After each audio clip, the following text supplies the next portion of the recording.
Alright, I am back with another Destiny 2 video. I was debating whether or not to do this as a video or as an article, but I figured I would just do it in video form here. This is, of course, inspired by the new Witch Queen trailer, which debuted during the Game Awards last night. It's a very good trailer, as you might expect. It features live action for once. We are back to that again, which Destiny has done a couple times in the past. But this kind of blended both gameplay and some live action elements. It has Ikora and Eris interviewing a Guardian who encountered Savathun's ship. And the Guardian, I think, is just supposed to be like a stand-in for us, like our character. That actress is like a influencer or YouTuber or something, so I don't think she's like showing up as a new character.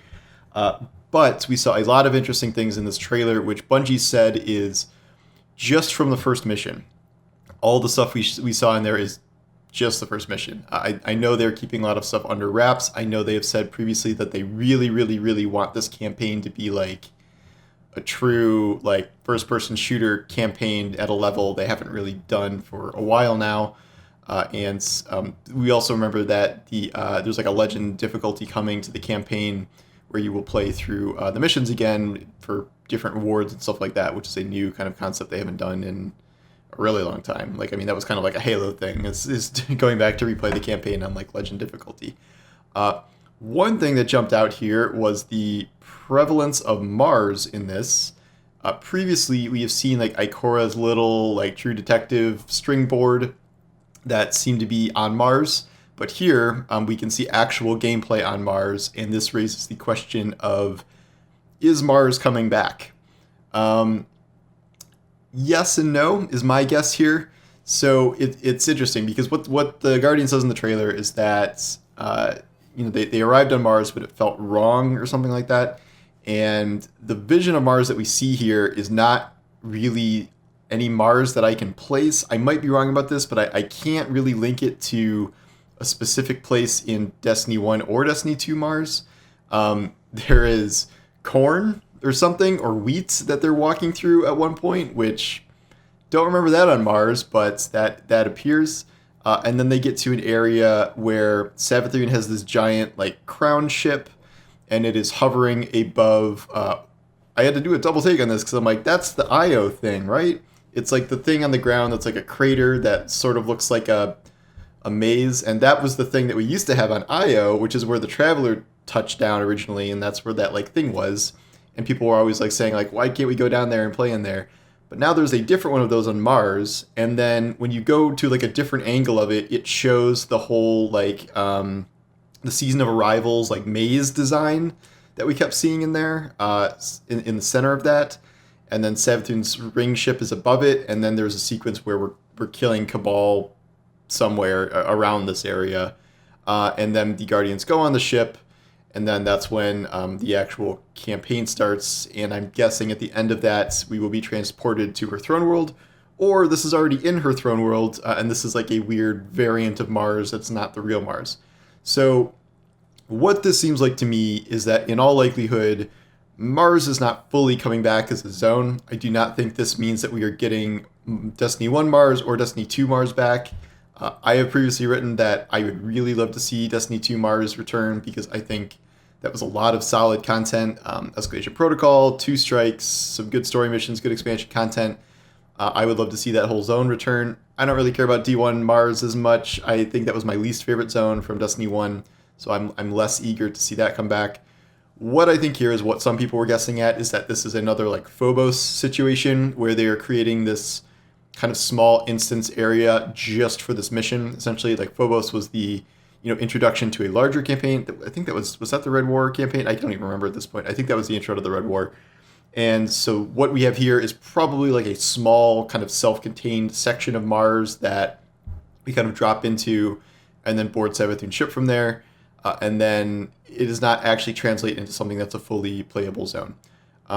And then the actual zone is going to be Savathun's throne world, which I assume will not include this portion of Mars because we've seen that, and it's this big swampy area with the ruined pyramid and the giant hive castle and all that stuff. And I do not think that involves Mars in any capacity. So I don't think Mars itself is coming back, and yet I was very curious to see this version of Mars that they're showing here with the corn and the traveler touchdown thing and the maze icon. So this kind of may offer some clues about how Savathun got the light in the first place. The idea being that if this is like some part of the world reset where the traveler touched down at one point, maybe there's some lingering lights there, and that's a way that she got the power. I don't know. We don't really know what's going to happen other than she's going to come out of her cocoon. Maybe we're going to kill her like Marisa wants to, and then she finds a way to resurrect and get light and then get all her Lucent Brood ghosts. So the rest of the trailer is obviously inside the ship and also has some cool things. So just to touch on that briefly, they're talking about the Hive Knight that gets the light, and after they kill him a bunch of times, he keeps resurrecting until they crush his ghost. We see him do things like he puts down a Titan barricade shield, not just a barricade shield, but a Titan's rampart shield that he can shoot through. So this indicates that Hive are going to have other light powers that are not just supers. We do see him have a super too, where he has like a double.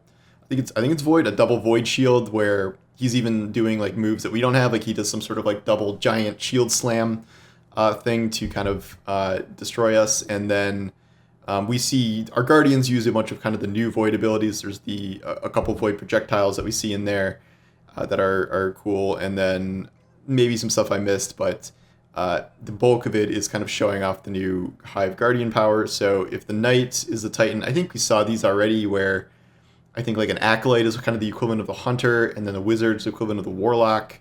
What I'm curious about is like, okay, so if there's like a Wizard Warlock, is it just an Arc one, or is there like a Solar Wizard Warlock too, or a Void Wizard Warlock? Like I'm curious how they kind of divide those up.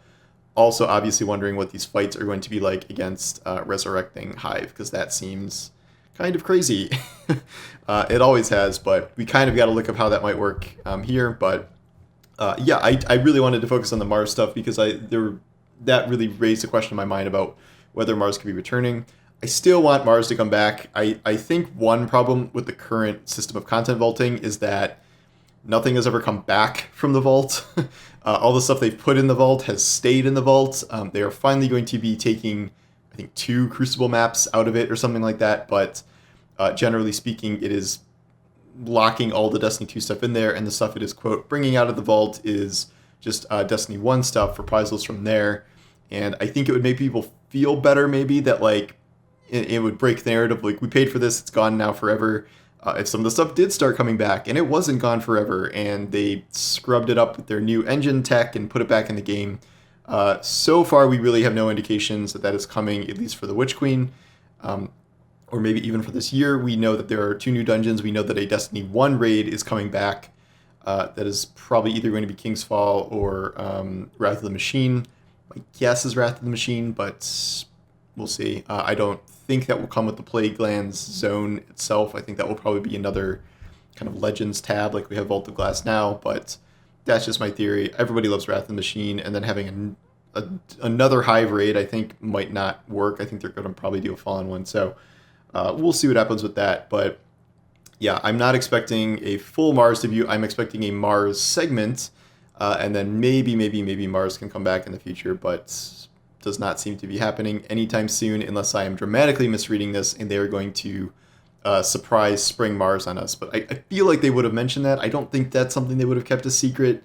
I think they would have probably be using this as a big kind of promotional tool if they were unvaulting Destiny 2 Mars or something like that. That would be kind of a big deal. That would get some people excited, or at least more willing to accept some amount of content vaulting if things are starting to reemerge. But for now, I do think this is a Phobos situation, and we'll see what happens in the end. It's crazy that all of that is from one mission. You're even fighting Savathun in that mission briefly. Like, obviously, you're not going to kill her, but she does some sort of light thing to mess you up. So we'll see where things go from here. But definitely hyped for the campaign. I mean, they really do kind of intro missions really well. Like, you remember the Forsaken intro mission? Like, they do intro missions very well. So hopefully we can maintain that level of quality past the intro and conclusion mission. Sometimes in the middle, things are not quite as exciting, but it does seem to be a goal for them to create more coherent, memorable, replayable campaign.